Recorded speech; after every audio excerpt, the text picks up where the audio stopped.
F, M sharp, G sharp or A flat, A sharp or B flat, B, C. Pero pag sa ano naman, sa yung mga yung major lang, C, D, E, F, A, or C. So, kung focus ka, di ba ba? D. So, hanapin mo lang yun. Basta tanda mo, ito, C, yung ganitong itsura ng key na nasa unahan. Ito, tanda mo itong background na ito talaga. C, D, E, F, G, A, C. So, ito, ang tawag naman dito pag kasi pag Sige. pinipindot yung pala yun. Dalawa pala. Ang tawag natin, octaves. Kasi, Nandito yun ka. Sige, tuloy.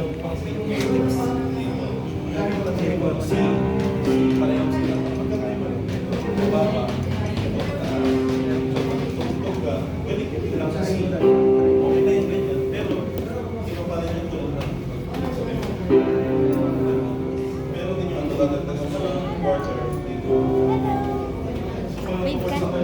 Ay, huwag siya. Alam ko.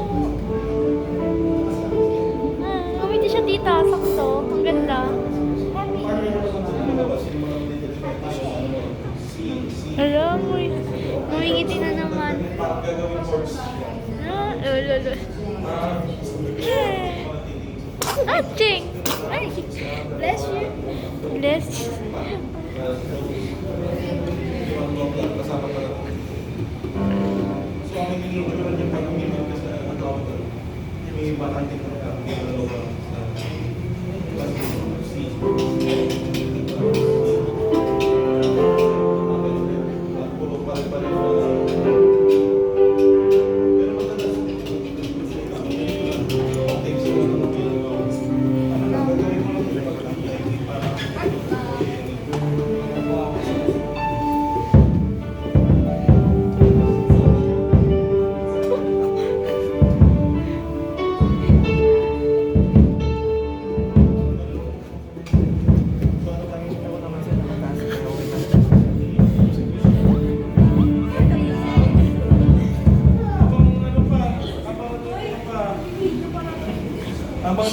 Shout to the Lord, Charis.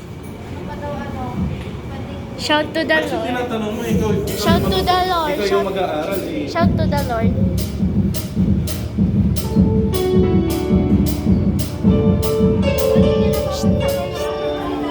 Paano niya napapagpapalit? Sa ano lang, practice lang. Pa-practice mo lang. Halimbawa, ito, ano lang, ang ginawa ko lang, sinukulang ko lang sa isa-isa. Check kayo dito. Ganyan lang ako.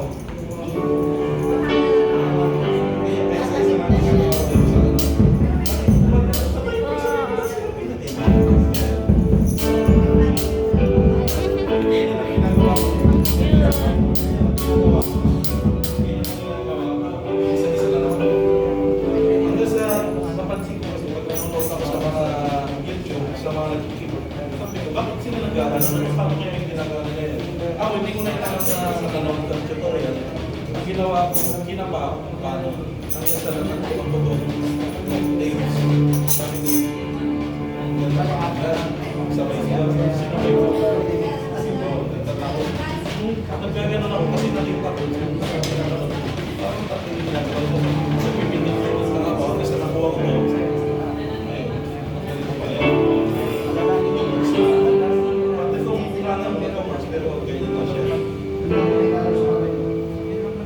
Ang maganda naman dito sa kaliwa, hindi mababago yung position ng daliri mo kumaga. Diba? So, ganito, sanahin mo lang yun ang dilipat-lipat. Huwag mong gagalawin yung daliri mo.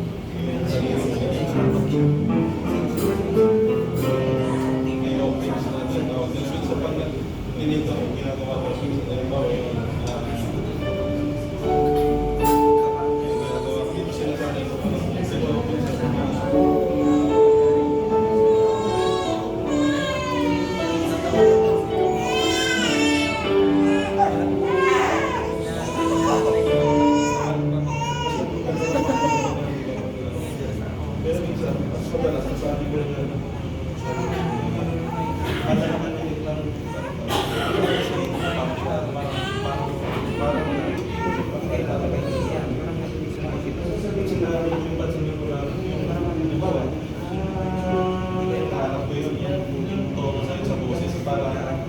keys niya, hindi ko alam yung kanta.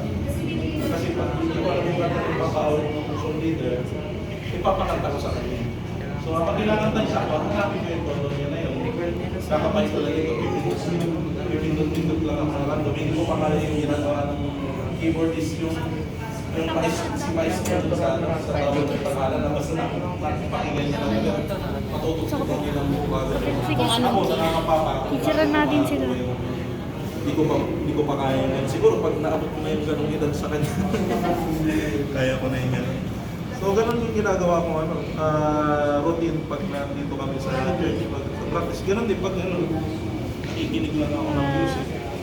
Kung mararapatin niya, pero hindi naman kasi nagawa yun na makapakinig ka ng mga sequence na kanta, ganyan. Pero mahirap sa set ko, kung kaya, hindi ko naman sinasabing gawin. Pero kung kaya mo naman, mas mahirap kung puro Christian. So, ganyan sa... Ako na-overcome ko na rin dati. Mga ito, pag-prana, mga ano, alam mo na, dati sa pasilin ko, maayos, pero nung inalam ko yung message ng kanta na yun, malas. Kaya kung okay naman, mayroon naman mga kanta rin na signature song. Maganda yun. Okay. Pero kung ikaw, kung kaya mo naman, hindi ka lang naman. Masabi nyo na lang, basta try ka lang po.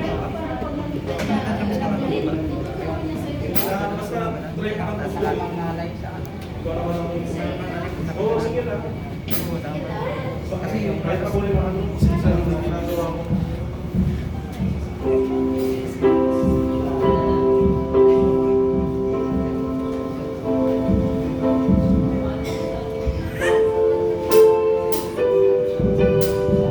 Ano kanta yan? Kaya pala, pag pumupugtog ka, para hindi ka mahirapan sa kasi meron yung mga kanta na sobrang layo, ay yung mga chords na ganyan malalayo. Ang gamitin mo, ito, either itong tatlo or itong tatlo para masanay mo yung daliri mo.